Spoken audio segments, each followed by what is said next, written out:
Oh, Captain, my Captain. Who knows where that comes from? O captain my captain, ये Walt Whitman की लिखी हुई poem है। ये पोएम पहली बार द संडे प्रेस में पब्लिश हुई थी 1865 में। बाद में इसको लीव्स ऑफ ग्रास में ऐड कर दिया गया था। ओ कैप्टन माय कैप्टन एक एलिजी है जो अमेरिका के 16वें राष्ट्रपति अब्राहम लिंकन की डेथ के बाद वॉल्ट विटमैन ने लिखी थी। 1861 से 1865 के बीच में अमेरिका में सिविल वॉर हुआ था। ये सिविल वॉर अमेरिका में स्लेवरी को ख़त्म करने के लिए हुआ था और अब्राहम लिंकन इसके लीडर थे। सिविल वॉर की एंड में लेबर यूनियन की विक्ट्री होती है, लेकिन 1865 में ही जॉन विल्किस बूथ द्वारा अब्राहम लिंकन का असैसिनेशन कर दिया जाता है। इस पोएम में वॉल्ट विटमैन सिंबल्स और मेटाफर्स के थ्रू अपने लॉस को एक्सप्रेस करना चाह रहे हैं। वो इसमें अपना दुख प्रकट कर रहे हैं कि कैसे ये जो यात्रा है वो ख़त्म हो गई है, लेकिन हमारी जो शिप का कैप्टन है वो अब नहीं रहा।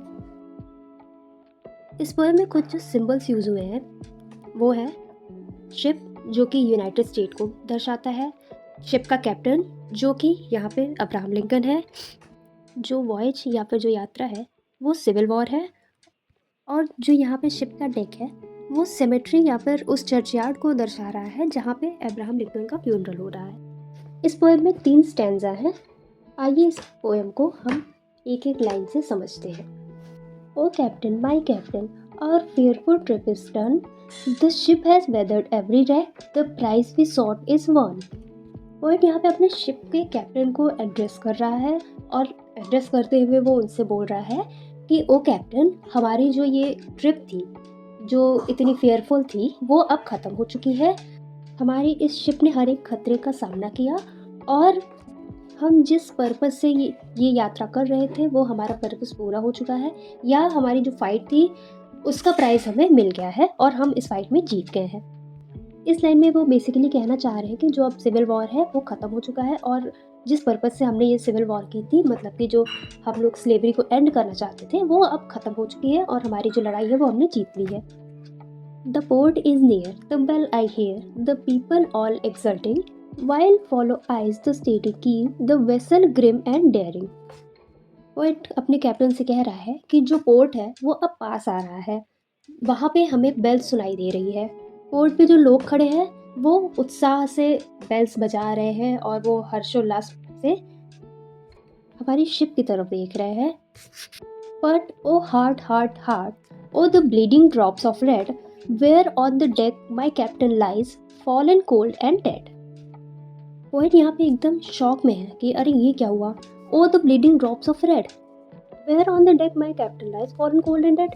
पोएट देख रहे हैं कि यहाँ पे शिप के डेक पे कैप्टन नीचे पड़े हुए हैं और उनकी बॉडी से खून निकल रहा है।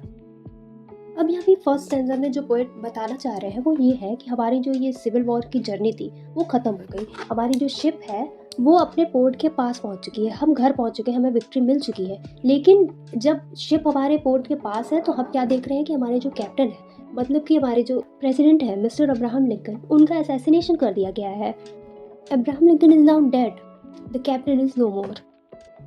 पोएम का जो सेकेंड स्टैंजा है यहाँ पे पोएट कैप्टन को डायरेक्टली एड्रेस कर रहे हैं। अब यहाँ पे एक नोट करने वाली बात है कि सेकेंड स्टैंजा में एपोस्ट्रोफी फिगर ऑफ स्पीच का यूज़ हुआ है। जब हम किसी ऐसी चीज़ या फिर किसी ऐसे व्यक्ति या विचार या भाव से बात करते हैं जिनसे हमें पता है कि सामने से रिस्पॉन्स नहीं आ रहा है, जैसे कि इस लाइन में ही वो कैप्टन को एड्रेस कर रहे हैं और कैप्टन यहाँ पे डेड है। पोएट को पता है कि कैप्टन हमारे सवाल का जवाब नहीं देगा, या जो मैं बात बोल रहा हूँ वो ना सुनेगा, ना सामने से कोई रिस्पॉन्स आएगा, लेकिन फिर भी वो कैप्टन को एड्रेस कर रहे हैं। तो जब भी हम किसी ऐसी चीज़ को एड्रेस करते हैं या कोई क्वेश्चन पूछते हैं, जब सामने से कोई रिस्पॉन्स नहीं आता है तो वहाँ पे एपोस्ट्रोफी यूज़ होती है। जैसे कि आपने कई पोएम्स में देखा होगा कि कोई नेचर को एड्रेस कर रहा है, कोई भगवान को एड्रेस कर रहा है, लेकिन उन्हें पता है कि अगर मैं नेचर से बात कर रहा हूँ या मैं किसी ट्री से बात कर रहा हूँ तो सामने से कोई रिस्पॉन्स नहीं आएगा, लेकिन वो एक तरीके से बात कर रहे हैं उनसे। तो ऐसी जगह पे एपोस्ट्रोफी यूज़ होता है। अब चलिए सेकेंड स्टैंजा पढ़ते हैं। O Captain, my Captain, rise up and hear the bells. Rise up, for you the flag is flung, for you the bugle thrills, for you bouquets and ribbons wreath, for you the shore a crowding, for you they call the swaying mass, their eager face turning. Second stanza में हम ऐसे समझ सकते हैं कि इसमें captain के funeral का सीन दिखाया जा रहा है पोएट कैप्टन से कहता है कि कैप्टन उठिए, देखिए बेल्स बज रही हैं, आपके लिए फ्लैग्स को फहराया गया है, आपके सम्मान में बिगुल बजाए जा रहे हैं, लोग आपके लिए बुके फूलों की माला लेके आए हैं। ये जो लोगों का मास है, इतनी जो भीड़ है, वो आपसे मिलने के लिए काफ़ी उत्सुक है, उठिए और देखिए इनको। यहाँ पे पोएट अपने शिप के कैप्टन से कह रहा है कि देखिए हमारी जो शिप है वो पोर्ट के पास आ गई है, यहाँ पे लोग आपसे मिलने के लिए कितने उत्सुक है, वो आपके स्वागत में बिगुल बजा रहे हैं, आपके लिए फूलों की मालाएं लेके आए हैं, आप उठिए और देखिए। Here, Captain, dear father, this arm beneath your head. It is some dream that on the deck you've fallen cold and dead. Poet captain को एकदम अपने फादर जैसा मानते हैं। वो उनसे कह रहे हैं कि देखिए डियर फादर, ये जो आपके सर के नीचे जो हाथ है उसको फील करिए। पर कैप्टन तो अब मर चुके हैं, तो वो इस हाथ को कैसे फील करेंगे? पोएट को अब यहाँ पे ऐसा लग रहा है कि ये कोई ड्रीम है, ये रियलिटी है ही नहीं, कि जो हमारे कैप्टन है या हमारे जो फादर हैं वो अब नहीं रहे। उनके लिए ये बात मानना बहुत ही मुश्किल की बात है। My captain does not answer. His lips are pale and still. My father does not feel my arm. He has no pulse nor will. लेकिन मेरे जो कैप्टन है वो मेरा जवाब नहीं देते हैं, उनके होठ सूख गए हैं। मेरे फादर के सर के नीचे जो मेरा हाथ है वो उसे फील नहीं कर पा रहे हैं, क्योंकि उनके शरीर में अब जान रही नहीं गई है, वो अब मर चुके हैं। The ship is anchored, safe and sound, its voyage closed and done. From fearful trip, the victor ship comes in with object won. Poet कह रहे हैं कि शिप सुरक्षित अपने घर वापस आ चुकी है, इसकी जो यात्रा थी वो ख़त्म हो चुकी है, जो ये fearful जर्नी थी उस जर्नी में हमने विक्ट्री हासिल की है और जो हमें चाहिए था वो हमें मिल गया है। Exult, O shore, and ring so bell, but I with mournful tread walk the deck, my captain lies fallen cold and dead. Exalt O shores. Exalt का मतलब होता है उल्लास या खुशी मनाना। तो यहाँ पे पोएट कह रहे हैं कि शोर पे या फिर किनारे पे लोग जो है वो काफ़ी उल्लास से खुशी मना रहे हैं। रिंग सो बेल, और वो बेल बजा रहे हैं अपनी विक्ट्री में।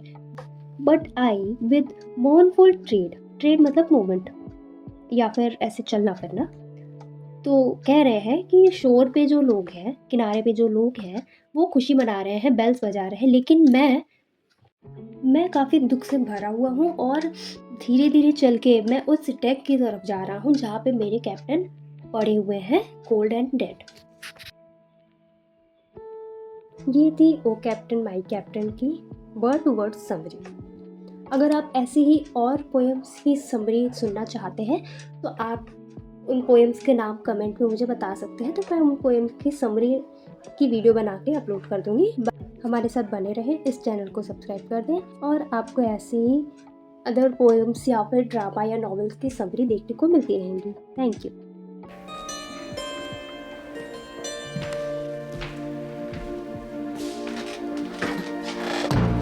Captain, my captain,